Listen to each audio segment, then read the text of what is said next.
कितना है answer? Answer बताइए। दो क्वेश्चन आपके सामने दिए हुए हैं, दो क्वेश्चन दिए हुए हैं। हम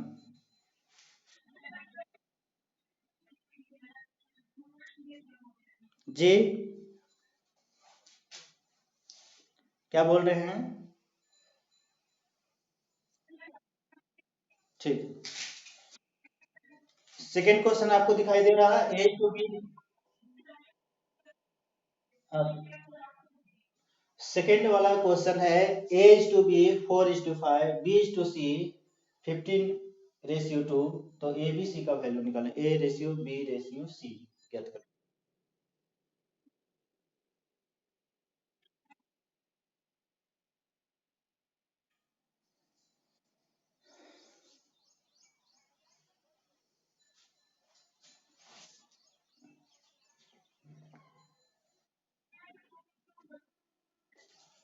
4:5 और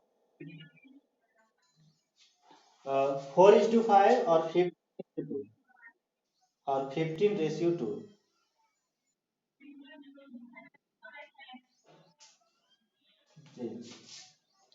चलिए पहला क्वेश्चन को हम लोग देखते हैं। पहला क्वेश्चन को कहता है कि कॉमन टर्म यहाँ 5 है, यहाँ पे 7 है, इसको 7 से गुना कर देंगे, इसको 5 से गुना करेंगे तो यहाँ पे आ गया 14, यहाँ पे आ गया 35 और यहाँ पे आ गया 15। ये आपका आंसर आ गया। यानी पहले का आंसर होगा 14, 35 और 15। सेकेंड का देखते हैं, यहाँ पे 5 है, यहाँ पे 15 है। इक्वल कब होगा? जब इसको 3 से मल्टीप्लाई कर देंगे, इसको 1 से मल्टीप्लाई करेंगे तो ये भी 15 होगा, ये भी 15 होगा। यानी किसी भी परिस्थिति में हम लोग कॉमन टर्म,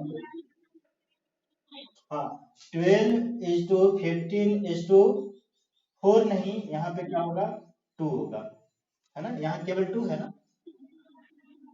तो, तो ये चीज आपको करना है, बहुत सिंपल चीज है। हाँ, सेकेंड वाला क्वेश्चन आप देखिए, अगर दिखाई नहीं दे रहा है। कहता है, क्वेश्चन है दिया हुआ है, एज टू बी दिया हुआ है 4:5, एज टू दिया हुआ है 4:5, ठीक है। बी इज टू सी दिया हुआ है आपको 15:2, 15:2। तो आपको निकालना है A ratio B ratio C, ठीक है। A ratio B ratio C ज्ञात करना है। कैसे ज्ञात करेंगे?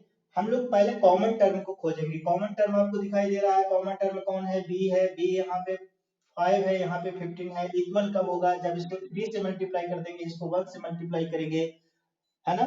तो इस तरह से यहाँ पे देखिएगा 12 होगा। किसी भी हाल में कॉमन टर्म को इक्वल करना है। तो यहाँ पे 15 है, यहाँ पे 15 कब होगा? जब इसको 3 से गुना कर देंगे। यहाँ पे 15 है, यहाँ पे रेशियो कितना आएगा? 2 आएगा, ठीक है। अगर मान लिया जाए कि कोई व्यक्ति इसको इस तरह से गुना कर दिया 4:5 और 15:2, जैसे मान लिया जाए कि अगर यहाँ पे गुना कर दिया इसको 15 से और इसको 5 से गुना कर दिया, देखा कि भाई 5 और 15 बराबर कब होगा? जब इसको 15 से गुना कर दे, इसको 5 से बराबर 5 से गुना कर दे, तभी कोई परेशानी वाली बात नहीं है। यहाँ पे 60 आ गया, यहाँ पे 75 आ गया, यहाँ पे 10 आ गया। लेकिन अभी आप देख रहे हैं कि ये रेशियो नहीं है, ये क्या है? आपका प्रोपोर्शन की तरह है, रेशियो नहीं है। रेशियो का मतलब होता है सबसे simplest form is called ratio, और ये सिंपलेस्ट फॉर्म नहीं है अभी, और ये कटने वाला है। किससे कटेगा? 5 से कटेगा। 5 से कटेगा, ये कटेगा 12 बार में, ये कटेगा 15 बार में, और ये कटेगा 2 बार में। यानी आपको आंसर ये चीज देना जरूरी है, ये बात आपको ध्यान में रखना है।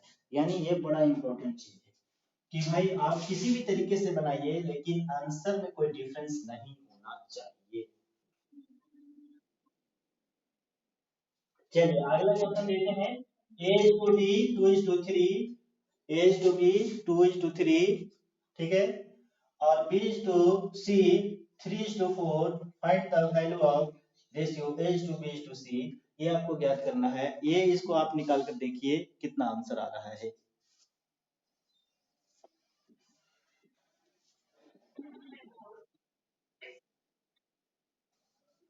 2 3। ये बहुत इंपॉर्टेंट, बहुत ज्यादा इंपॉर्टेंट क्वेश्चन आपको दिया जा रहा है। जी बोलिएगा।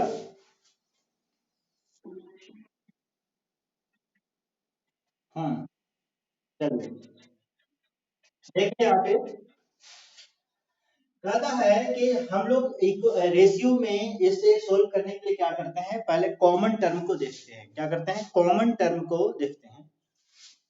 कॉमन टर्म बी है, फिर कॉमन टर्म को इक्वल करते हैं। यहाँ पहले से ही इक्वल है, पहले से ही इक्वल है, तो इक्वल करते हैं। तो इक्वल तो पहले से किया हुआ है, तो फिर नया इक्वल करने की कोई आवश्यकता नहीं है। जब पहले से इक्वल है तो आप डायरेक्ट लिख सकते हैं 2:3:4, ये आपका आंसर आ गया, कोई दिक्कत नहीं। यही क्वेश्चन आपको एक एग्जाम में, इंडिया के एक एग्जाम में आया था, जिसमें 80% स्टूडेंट गलत कर दिए थे। 80% स्टूडेंट, वैसे स्टूडेंट जो मैथ के बहुत अच्छे स्टूडेंट माने जाते थे पूरे हिंदुस्तान में, ठीक है। यहाँ पे देखिए 1,25,000 लोग एग्जाम में बैठे थे, जिसमें से तकरीबन 1 लाख के आसपास स्टूडेंट इस क्वेश्चन को गलत कर दिए थे। क्वेश्चन था A:B, B:C, सेम क्वेश्चन था, 2:3, 3:4। तो पहले से लोग समझे हुए रहते हैं कि क्या करना है, इक्वल करना है, तो इसको भी 3 से गुना कर दिया, इसको भी 3 से गुना कर दिया। गुना करने के बाद यहाँ लिख दिया 6, यहाँ पे लिख दिया 9 और यहाँ पे लिख दिया 12। अब आंसर लिख दिया 6, 9, 12। और आप देख रहे हैं कि ये रेशियो ज्ञात करना है, और ये रेशियो आपको है नहीं है, क्या है भाई, प्रोपोर्शन है, और आंसर यही दे दिया। तो इस तरह से ये गलत हो गया। पहला ऑप्शन यही था, ए में ऑप्शन यही था, तो लोग यही लगा दिया।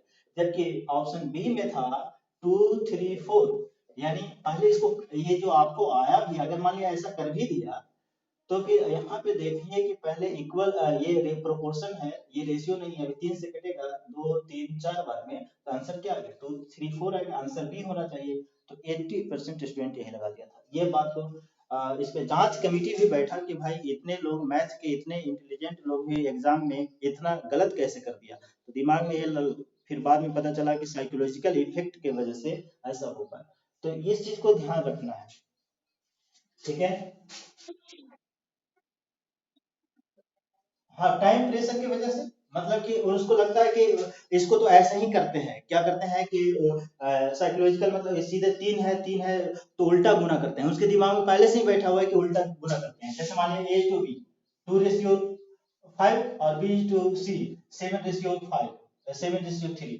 तो उसको लगता है कि इसको 5 है तो इसको 7 से गुना कर देते हैं, और ये 7 है तो इसको 5 से गुना कर देते हैं, ये दिमाग में है, ठीक है। अब लेकिन अब उसी तरह से इसको भी कर दिया, 3:4 है तो इसको लगा कि यहाँ 3 है तो इसको 3 से गुना कर देते हैं, ये 3 को यहाँ से गुना कर देते हैं, और जो आंसर आया तुरंत लिख दिया। तो यही दिक्कत है। इसी को बोलते हैं कि थोड़ा भी ध्यान नहीं लगाना, जो पहले से मन में बैठा हुआ है उसी पे ऐसे क्वेश्चन को सोल्व कर देना। तो इस पे आपको बचना है ना, ठीक। तो ये चीज आपको ध्यान रखना है। समझ में आ रहा है ये?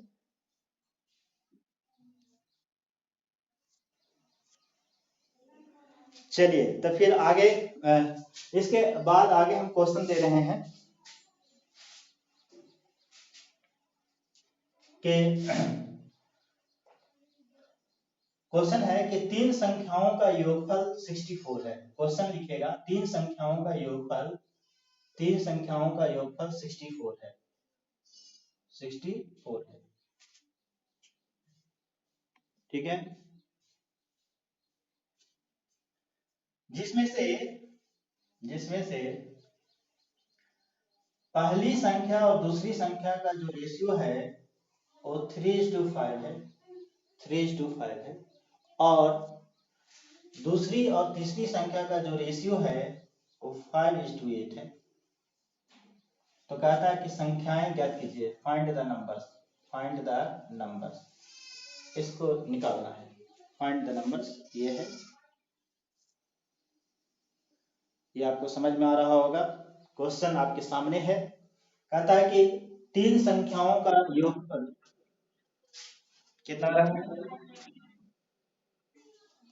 कहता है कि तीन संख्याओं का योगफल 64 है। कहता है कि पहली दो संख्या का जो रेशियो है वो कितना आया। फाइंड द नंबर, संख्या,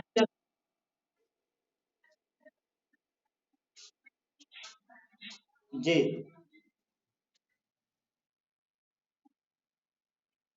जी जी, बिल्कुल सही है आपका। चलिए हम देखिए कैसे इस क्वेश्चन को सॉल्व करेंगे। पहले तो हम लोग को निकालना है कि तीनों संख्याओं के बीच रेशियो क्या है। सबसे पहले क्वेश्चन जो तोड़ तोड़ कर दिया हुआ है, यहाँ ध्यान दीजिएगा, कि संख्या जो तोड़ तोड़ कर दिया हुआ है कि a to b b to c, तो सबसे पहले हम लोग का पहला जो काम है a to b to c ज्ञात करना है। ज्ञात करने का तरीका आपको पता है कि कॉमन टर्म को इक्वल करते हैं। कॉमन टर्म यहाँ b है, b यहाँ भी 5 है, यहाँ भी 5 है, इक्वल पहले से है, तो इसका मतलब कि आप डायरेक्ट लिख सकते हैं 3 5 3 5 8। अब कहता है कि तीनों संख्याओं का योगफल 64 है यानी संख्याएं क्रमशः 3x, ये हो गया 5 है तो 5x और ये 8 है तो 8x, ये तीनों संख्याओं का योगफल 64 है। यानी इनको जोड़ेंगे 8 5 13 और 3 16, 16x इज इक्वल टू 64, यानी x का वैल्यू कितना आया 4। जब x का वैल्यू 4 आया तो संख्याएं आपकी 3x है यानी 3 into 4 यानी 12 हो गया, 5 into 4 20 हो गया, 8 into 4 32 हो गया। ये इस तरह से संख्या को हम लोग ज्ञात करते हैं। तो जो अभी आपने सीखा था उसका एक सेंटेंस बेस्ड क्वेश्चन ये था, सेंटेंस बेस्ड क्वेश्चन ये था। तो ये आपको समझ में आ रहा होगा कि कैसे क्वेश्चन को सोल्व किया जाना रहता है ना? कोई दिक्कत नहीं आ रहा है समझ में?